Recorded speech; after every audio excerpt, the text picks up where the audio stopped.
Welcome to this week's Parsha video, Prshat Toldo.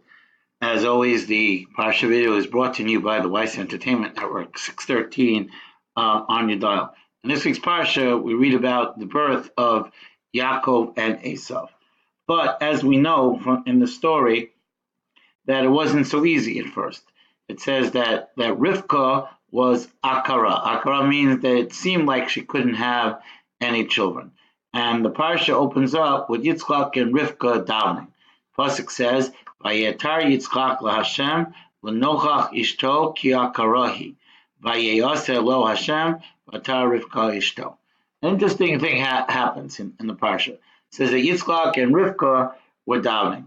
Now the Gemara here says the following: Amar Rabbi Chama Rabbi Chanina, Imra Adam sheyispal lo nene yachzav yispala.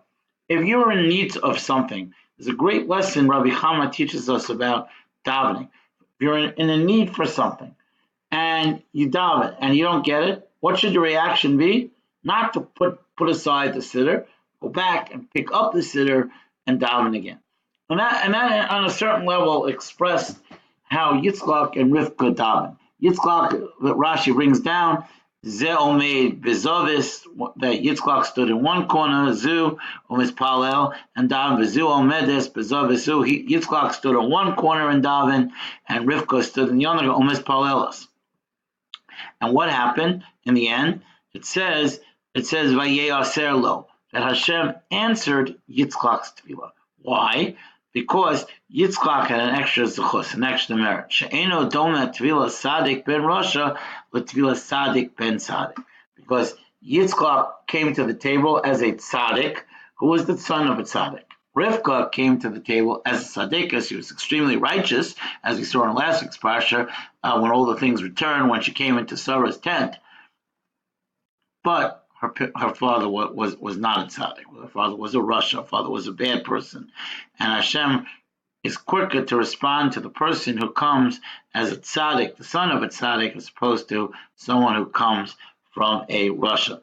But yet we see Hashem's tefillos, Hashem answered Yitzchak and Rivka's tefillos, and as we see here, the pasuk says, "Vayitzrot Tisuah banim v'kirba." So we know the famous medrash that when Yaakov and Esau were inside Rivka, there would be a fight going on. The struggle between Yaakov and Esau already began on the inside. The Medrash brings down that when Rivka would pass by a place of avodah zarah, Esau would kick. When Yitzchak would pass by the base Medrash of Shem ve'ever, Yaakov would kick. And Rivka was confused by the mixed message, and she went to the yeshiva of Shem ve'ever, and she went and she spoke to them, and they told her that two nations are rising inside her. One will be great, and one won't be so great. And the older will serve the younger. That was what they told Yitzchak. Anyway, Rivka has a child, and the first one is called Esau. He comes out very red, filled with hair, and he's called Esau. And then Yaakov was holding on to his ankle, and Akev means ankle, and that's why he's called Yaakov. Anyway, they grow up. It says Esau is Ish Sadeh, and Yaakov is Ishtam Yoshev Ohalim. And Yaakov is learning Torah. One day, as we see in the picture, it was the day of the funeral of Avraham Avinu. So Yitzchak was out with Yishmael burying Avraham and Mara Samach Pela. And Yaakov was making what was known as Nizira Doshim. He was making lentils, because lentils is round, and we have a custom to give food that is round to a person upon return from a funeral, because round represents the cycle of life. Esau comes home from the field. Medrash brings down that day he killed Nimrod, and he's very, very tired. And he asks Yaakov for the lentils, or some of the lentils that he is cooking. Yaakov makes a deal with him that he'll only give it to him if he sells him the right to the firstborn. And Esau agrees. Esau says, "I'm going to die. Why do I need the firstborn?" And gives it over to Yaakov, and then Yaakov gives him the lentils, and now Yaakov is in control of the Bechorah. The Parsha takes a detour from the story of Yaakov and Esau. The Parsha says that there was a famine in the land, and Yitzchak was going to go to Canaan. Yitzchak was going to go to Mitzrayim. Why was he going to go to Mitzrayim? So just like because Abraham did that, and the Ramban says that we see that the actions of the children are sometimes defined by what their fathers did, and it says that he wanted to go to Mitzrayim, but Yitzchak was an Ola Tamima. He was on the Mizbeah, and he wasn't allowed to leave Eretz Yisrael. So Hashem tells him to go to Avimelech, the king of Plishtim, Gerara. So we know the whole story there. Rivka is told to say you're the sister, and then Avimelech eventually realizes it, and there's a whole fight, and anyway, there's a certain amount of separation. And then later, the Torah describes that they fought over the wells, that the Plishtim had filled the wells that Abraham had dug, and now Yitzchak came to reclaim them, and there was a big fight, and eventually they work out a compromise. Avimelech and Yitzchak make an agreement in a place called Be'er Sheva.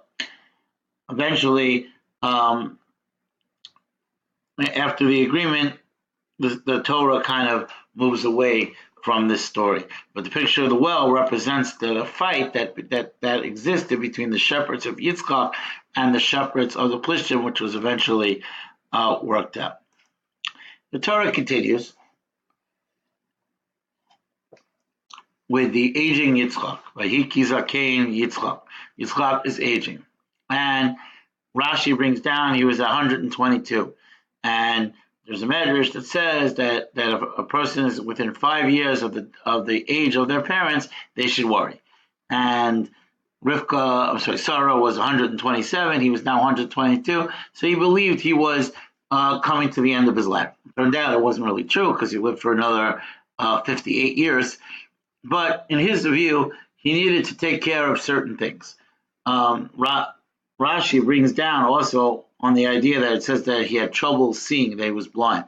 So Rashi brings down 3 reasons here why he was blind. Number 1, Rashi has Ba'ashanan shel elu, shayuma'an shel maktir avodah zarah.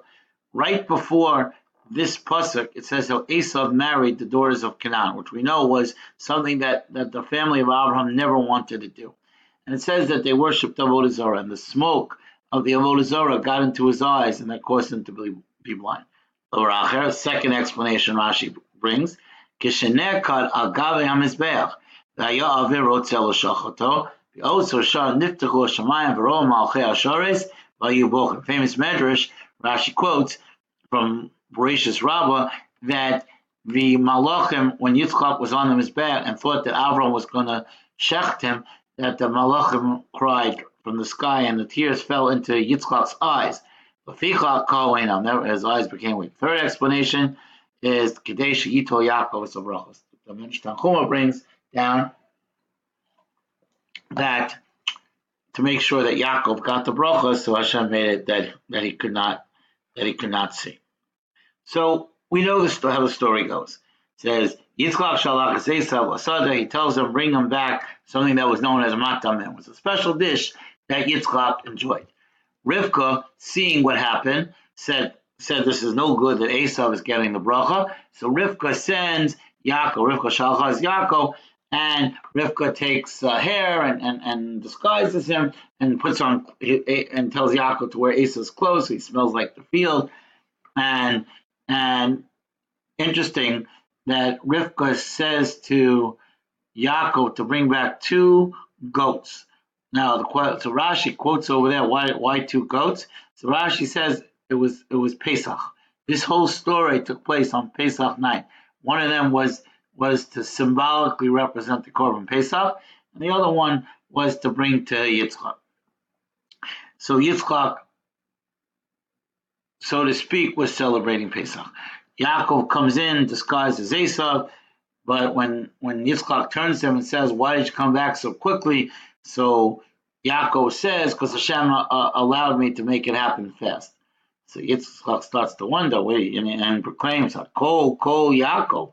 That sounds like Yaakov. Vayidayim Midei Esav, but when he touched his hands, it felt like Esav. So Yitzchak became a little suspicious. He smells him, and the whole story. And eventually, he gives him the special bracha of V'yiten L'cha. V'yiten L'cha is actually, many people have the custom to say these psukim every Motzei Shabbos. Basically, it was the bracha of the physical world that Hashem should give Yaakov the dew of the heavens and the fat of the land and wine and grain and all the special things, and that the other thing was that he should be in charge, that his brothers should bow to him, and anyone who curses him will be cursed, anyone who blesses him will be blessed. Very similar to the bracha of Abraham. Esau comes from the field and finds out what happens and is boiling. Begs Yitzchak for a bracha. Yitzchak says, I already gave the bracha to Esau. I already gave the bracha to Yaakov. And Esau is angry and threatens to, at least in his mind, to kill Yaakov, and says, when my father dies, because we know Esau had a great amount of kibbud avayim, he says, when my father died, I'm going to kill my brother. Rivka hears this, Baruch HaKodesh, sends Yaakov to the house of Lavan and guises it to Yitzchak by saying that I need him to find a wife there. And I don't want him to marry the daughters of Canaan, like Esau, as we described before, and Yaakov must go to Lavan. And Yitzchak sends Yaakov to Lavan and blesses him and tells him not to marry the daughters of Canaan and then come back and with a family. And that takes us into next week's parsha. So this is the roundabout edition of this week's parsha. We thank you again for listening. Please stay tuned for other programming and network notices from the Weiss Entertainment Network. Have a good Shabbos.